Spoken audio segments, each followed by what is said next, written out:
Halo guys, assalamualaikum warahmatullahi wabarakatuh. Balik lagi di channel gua The Cambro guys.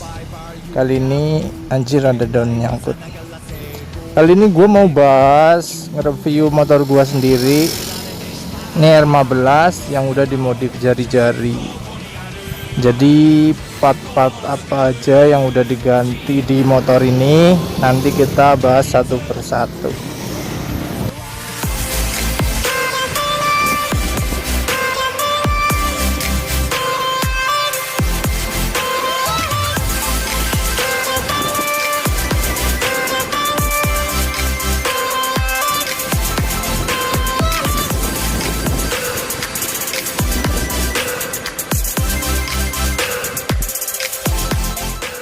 Sok, gua pakai sok merek Red It yang gua mereka sedemikian rupa biar kayak R1 gitu guys. Ini dibubut guys, terus ini dicolak biar pas buat kunci. Stang ini pakai stang ori ya guys, cuma karena emang diameter soknya lebih lebar jadi stangnya juga dibubut dilebarin ya. Terus untuk speedometernya jadi negatif guys, soalnya LCD dalamnya itu lapisannya diganti biar kayak R125 yang Eropa itu guys. Untuk body semua masih standar ya guys, paling ini dikasih pemanis sedikit. Ini apa, jalu stang pakai apa itu, Red It kalau nggak salah.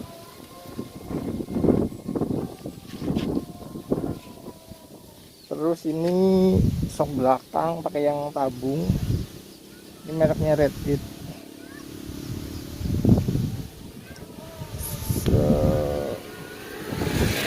Footstep underbone ini pakai Yoshimura.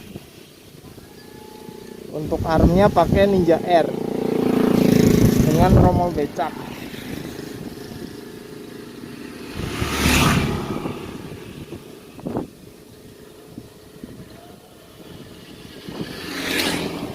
Bodinya masih standar semua. Kaliper belakang ikut sama arm pakai set punya Ninja R. Dan knalpot exhaust pakai Proliner.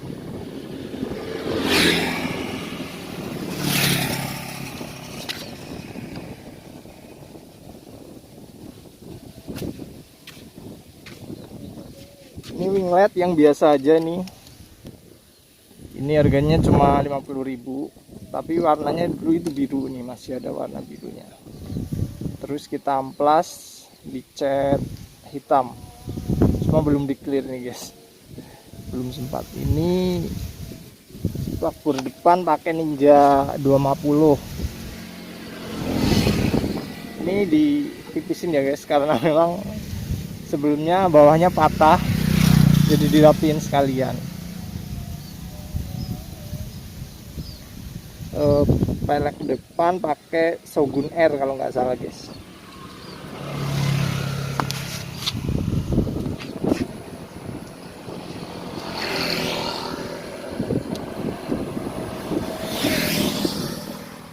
Oke guys, jadi kita nanti test drive untuk kelebihan dan kekurangan shock variasi buat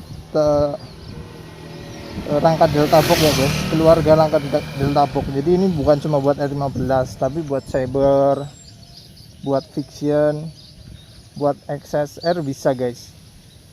Nanti kita test ride bedanya apa sama shock yang standarnya. Jadi buat kalian yang mungkin mau modification pakai body R15, ini shock ini bisa jadi alternatif karena nggak semahal shock orinya guys. Dan kita juga nanti coba shock belakangnya, nanti gua kasih tahu kekurangan dan kelebihannya. Terus juga kelebihan dan kekurangan pakai ban kecil dibanding ban yang besar. Oke ya guys, kita tes ride dulu guys.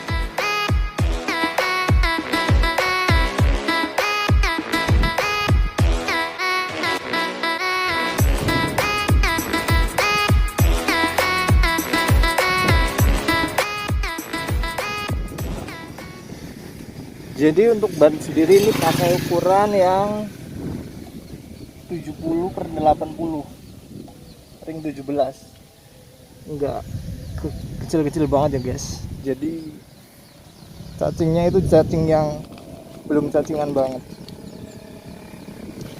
Sen pakai sen tempel. Ini putih-putih bekas dekal ya guys, tapi belum sempat dikletek.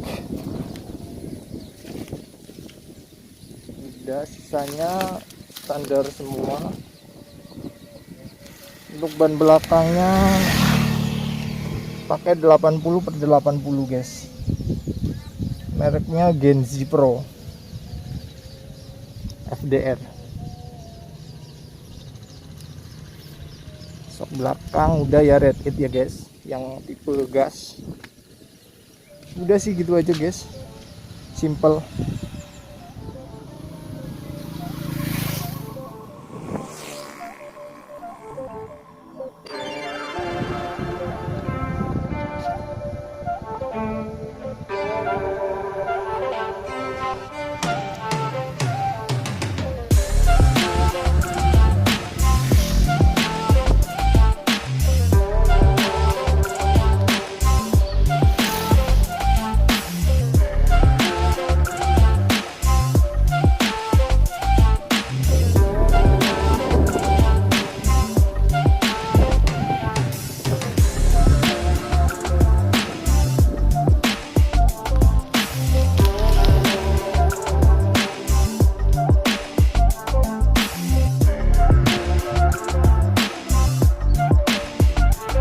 Guys, kita mau tes ride dulu guys. Anjir, ada daun nyangkut. Jadi ini speedonya udah negatif guys. Kalian dengar suaranya guys? Ini suara knalpot ProLiner kayak gini guys. Jadi di awalan itu kalau RPM-nya tinggi itu suaranya mirip kayak Ninja 2,5. Intinya motor 2 silinder lah. Jadi suaranya bulat kayak gitu guys. Tapi untuk RPM tinggi enggak sih guys, biasa aja kayak knalpot buat 1 silinder lain, cuma sedikit lebih keras aja. Jadi kita tes untuk jalan yang rusak ya guys, bergelombang.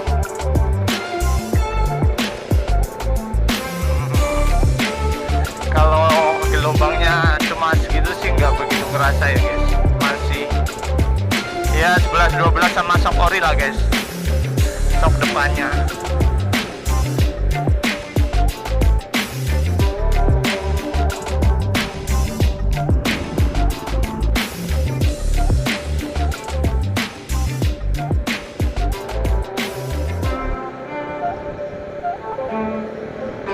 Jadi untuk jalanan yang mulus ini guys, jadi nggak merasa sama sekali guys, nggak ada bedanya kalau jalan mulus mah.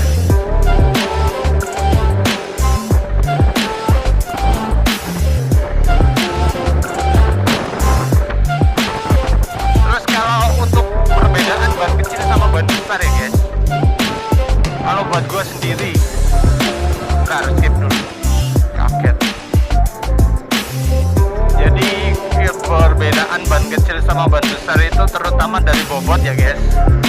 Untuk ban kecil itu lebih mudah diparkir, terutama gua kalau pakai ban besar berat guys, buat mundur itu susah, harus jinjit-jinjit, mundur-mundur itu susah buat gua guys. Tapi kalau ban kecil ini buat parkir terutama gampang banget guys, tinggal dorong aja, naikin dorong enteng banget.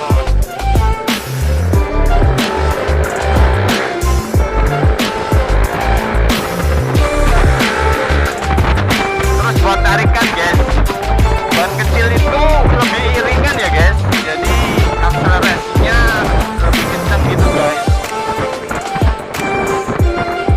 ada ban yang besar. Cuma memang kalau di situasi tertentu itu ban kecil lebih rawan jatuh ya guys, terutama di tikungan gitu guys. Tikungan kita cornering itu wah bahaya sekali ya. Jangan coba-coba kalau punya kalian ban kecil itu cornering guys, itu sangat berbahaya guys.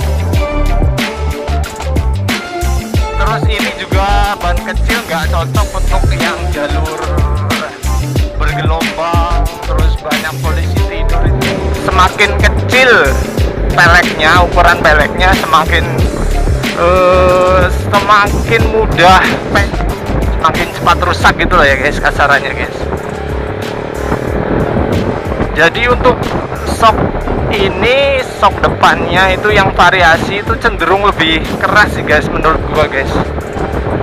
Karena ada yang bilang itu kalau beli sok variasi itu olinya harus dikurangi lah atau apalah. Cuma karena memang gua nggak berani buat bongkarnya guys, takut nanti, kan ini barang variasi ya guys, takut nggak ada, mungkin kalau nanti sealnya bocor kan nggak ada gantinya kah atau gimana kah.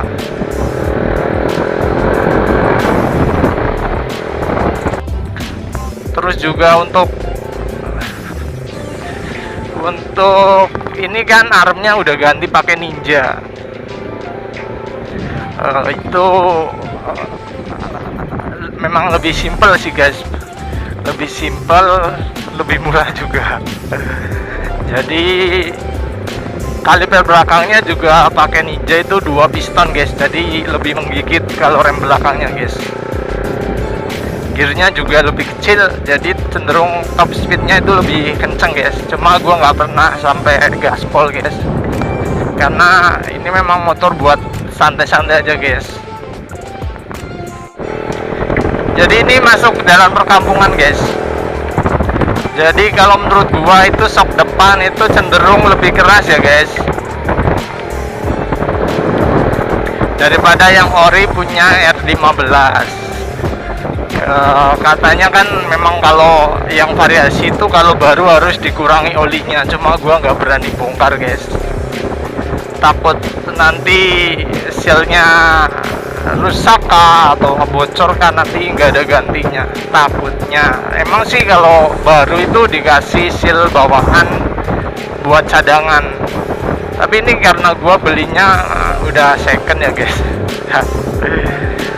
Jadi nggak ada sealnya lagi. Kalau untuk sok belakang kalau pas masih barunya itu hampir mirip juga sih. Memang lebih empuk sok orinya R15, lebih nyaman juga sih menurut gua.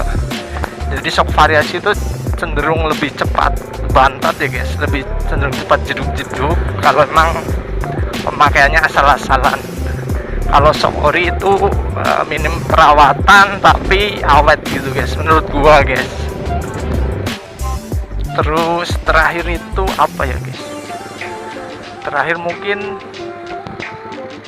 footstep underbone.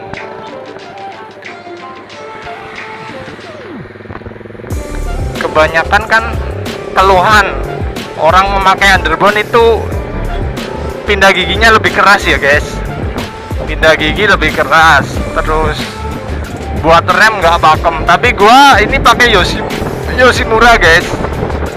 Oke, Yoshimura itu pindah giginya enteng banget guys, cenderung lebih enteng dari step orinya malah guys.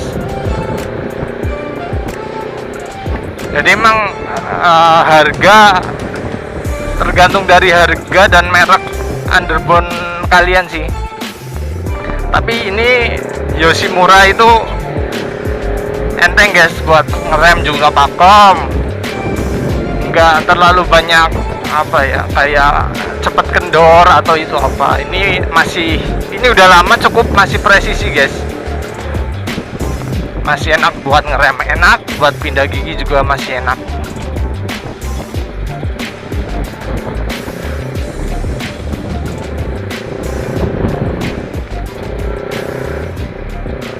Jadi ini suasana gerimis-gerimis ya guys. Terus untuk tadi gue udah bahas di waktu pertama kali test ride itu knalpotnya guys, suaranya memang jelas. Knalpot racing itu suaranya emang lebih keras. Terus kalau buat tenaga menurut gue yang loss gitu guys. Jadi apa ya, kalau knalpot standar kan dipakai kayak ada yang nahan gitu tenaganya guys, buangan anginnya gitu guys. Gue kurang ngerti kalau apa teori-teori dalam knalpot. Cuma kalau pakai knalpot racing memang lebih bertenaga guys. Jadi gua pakai knalpot ProLiner. Ini yang versi Purbalingga guys. Versi murah, cuma ini yang ya lumayan bagus juga sih. Ini udah hampir setahun lebih dipakai guys, tapi masih oke. Suara masih oke juga. Oke guys, mungkin sekian test ride gua guys, karena gua udah merasa udah ngejelasin semuanya. Jadi memang untuk shock-shocknya depan belakang masih nyaman Sokori guys. Jadi ini paling buat alternatif aja kalau kalian crash atau apa itu. Kalau memang duitnya belum cukup buat beli Sokori, kalian bisa beli yang variasi kayak gini guys. Anjir hujan guys. Oke, sekian dulu ya guys. Assalamualaikum warahmatullahi wabarakatuh.